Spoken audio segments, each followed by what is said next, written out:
நீ கேட்காமலே நாங்க எவ்வளவு கொடுத்துருக்கோம். இன்னும் வேற என்ன வேணும் உனக்கு? எதுனாலுமே எங்ககிட்ட தான் நீ ஃபர்ஸ்ட் சொல்லணும். ஒன்று நாங்கள் மரியாதையாக வளர்த்துருக்கோம். 4 பேர் கேள்வி கேட்குற மாதிரி நடந்துக்காங்க. என்ன ட்ரெஸ்ஸோ இது, இப்படி இருந்தா போறவங்க கண்ணெல்லாம் இவ மேலதானே இருக்கும். இந்த பொண்ணுங்க நீங்க எல்லாரும் உங்க வீர சாகசத்துல காலையில பண்ண மாட்டீங்களோ? அது என்ன ராத்திரி நேரத்துல வெளியில தேவையில்லாம போறது, அப்புறம் எனக்கு தப்பு நடந்துருச்சுன்னு சொல்றது. தப்பு நடக்கவே நீங்க தானே காரணம். மேடம், ப்ரொடியூசர் எல்லாம் ஓகே சொல்லிட்டாரு. நீங்க தான் ஹீரோயின் நம்ம படத்துல. ஆனா பாருங்க, இது இந்த ப்ரொடியூசர் ஏதோ உங்ககிட்ட கொஞ்சம் ஏதோ தனியாக பேசணும்னு சொல்கிறாரு. வர சண்டே அவரோட ஃபார்ம் ஹவுஸில் போயிட்டு என்னென்னு டேர்ம்ஸ்லாம் பேசிட்டிங்கன்னா எல்லாம் கரெக்டாகிடும் பாருங்க.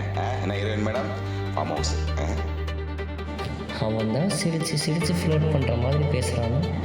நீ உட்காந்து கம்பெனி கொடுத்துட்ருக்க. அதான் நைட்டில் வெளியே போகிறது சேஃப் இல்லைன்னு தெரியல. அப்புறம் எதுக்கு வெளியே போகணும், அப்புறம் உங்ககிட்ட ஒருத்தர் தப்பாக பிஹேவ் பண்ணான்னு சீன் போடணும். இங்க பொண்ணுங்களுக்கு கனவே இருக்கக்கூடாதுன்னு சொல்லலை, ஆனால் அது வீட்டுக்கு செட் ஆகிற மாதிரி இருக்கும். Stop creating dramas. ஓகே, முதல்ல இந்த மாதிரி கூட கூட பேசுறத நிறுத்த ஆதிரா. எங்களுக்கு எல்லாம் தெரியும். உன்னோட கருத்தை உங்ககிட்ட மட்டும் வச்சுக்க, அது எங்ககிட்ட திணிக்காத. இந்த பொண்ணுக்கு என்ன 25 வயசு இருக்குன்னு சொன்னா, நான் பார்த்தா தெரியலையே, ஏதோ உடம்புல ப்ராப்ளம் இருக்கு போல இருக்கு. Bro, do you know something? This is her third boyfriend. She already had 2 relationships before, but she cheated on them. Status பார்த்தேன். இவ்வளோ க்ளோஸாக நின்று ஃபோட்டோ எடுத்திருக்கேன். என்னதான் தம்பியாக இருந்தாலும் இவ்வளோ க்ளோஸாக நின்று ஃபோட்டோ எடுக்கிறது தப்பு இல்லை. பக்கத்தில் நிற்பீங்க, மேலே படுவாங்க. எதுக்கு இனிமேல் அந்த மாதிரி நின்று ஃபோட்டோ எடுக்காத. எனக்கு வரதட்சணை எல்லாம் ஒன்றும் வேண்டாம். என்ன கல்யாண செலவு கூட நம்ம 2 பேரும் 50-50 பார்த்துக்கலாம். ஆனால் ஒன்று, கல்யாணத்துக்கு அப்புறம் பொண்ணும் மாப்பிள்ளையும் இருக்கிறதுக்கு ஒரு வீடு உங்கள் பொண்ணுக்கு கொடுத்துருங்க. அதில் நீ என்ன பேசிக்கிட்டு இருக்க? உனக்கு எது நல்லது கெட்டதுன்னு எங்களுக்கு தெரியாதா? நீ எங்களுக்கு கிளாஸ் எடுக்கிறியா? நீங்க ஒரு பொண்ணா நம்ம அட்ஜஸ்ட் பண்ணிட்டு போறது தான் பெட்டர் ஆப்ஷன்.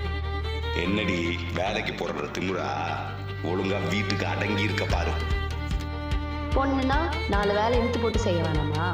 சும்மா ஆட போறேன் பாட போறேன்னு போறதெல்லாம் நல்லாவா இருக்கு? ஏதாச்சும் தப்பா நடந்துச்சுன்னா மொத்த லைஃபும் போயிடும். ஸோ புரிஞ்சு நடந்துக்கும். லவ் பண்ணுறல, அப்புறம் என்ன? எனக்கு பிடிக்கல, நீ பண்ண வேணாம், அவள் தான் சொல்லுவாங்க. ரொம்ப ஒல்லியாக இருக்க, கொஞ்சம் வெயிட் போட்டிருந்தா அழகாக இருக்குல்ல. இங்க பாரு ஆதிரா, நீ எடுக்கிற எந்த ஒரு டிசிஷனாக இருந்தாலுமே அது உன்னை மட்டும் பாதிக்க போகிறது கிடையாது, நம்ம ஃபேமிலியை சேர்த்து தான் பாதிக்கும். தெரியும்ல, இனிமேல் ஸ்ட்ரிக்ட்லி மை ப்ராப்பர்ட்டி. நீ நினைக்கிற மாதிரி இந்த ஃபீல்டு ஒன்றும் அவ்வளோ ஈஸி இல்லை. You have to adjust with people. கப்புள்ஸ்குள்ளே என்னடி படைய வச்சு பேசு. என்கிட்ட ஷேர் பண்ண மாட்டியா நீ? இதெல்லாம் நாங்கள் பார்த்துக்குறோம், நீ சும்மா இரு. நான் உன்னை ரொம்ப நம்புகிறேம்மா. என் சொசைட்டி அப்படி யாரும் நல்லவங்க இல்லைம்மா. அதனால நீ பேசாமல் வீட்டிலே இருமா, வேலைக்கு போக வேண்டாம். இவங்களுக்கு என்ன பொண்ணு, எல்லாமே ஈஸியாக நடந்துடும். நம்ம என்ன அப்படியா? வருஷம் உமன்ஸ் டே வர்றப்ப ஹாப்பி உமன்ஸ் டே அப்படின்னு சொல்கிறதோட இங்கே இருக்கிற எல்லாரோட உமன் கன்சர்ன் ரெஸ்பெக்ட் எல்லாம் முடிஞ்சிடும். அவ்வளவுதான். அவங்களும் அவங்களோட அடுத்த வேலையை பார்க்க கிளம்பிடுவாங்க, நம்மளும் கிளம்ப வேண்டியதான். சும்மா அதே இடத்துல இருந்துட்டு நம்மளும் மேலே வர யாராவது நமக்கு ஹெல்ப் பண்ணிட மாட்டாங்களா அப்படின்னு நினைக்கிறதெல்லாம் இருக்குது தெரியுமா? It's complete bullshit. இங்கே நம்ம பார்க்குற படத்துல இருந்து கிரிக்கெட் மேட்ச் வரைக்கும் எல்லாமே மேல் டாமினேட்டட் பிளேஸ் தான். We treat them equally, we give them space, we give them freedom அப்படின்னு எல்லாம் வாயால் மட்டும்தான் இங்கே எல்லாரும் சொல்லுவாங்க. இல்லை, எனக்கு ஒரு விஷயம் புரியல. யாரோட ஸ்பேஸ் அண்ட் ஃப்ரீடமை யாருக்கு தர்றது? வார்த்தைக்கு மட்டும்தான் பொண்ணா பிறக்க நீ நிறைய புண்ணியம் செஞ்சுருக்கணுமா அப்படின்னு சொல்கிறது.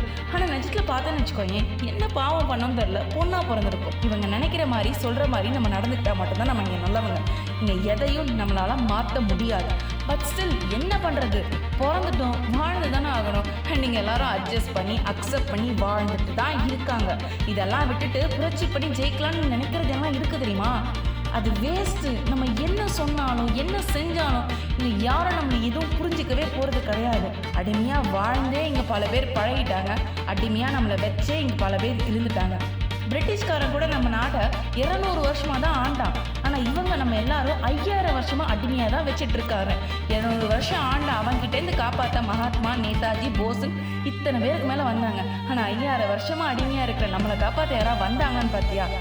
இதுதான் நம்ம சொசைட்டி.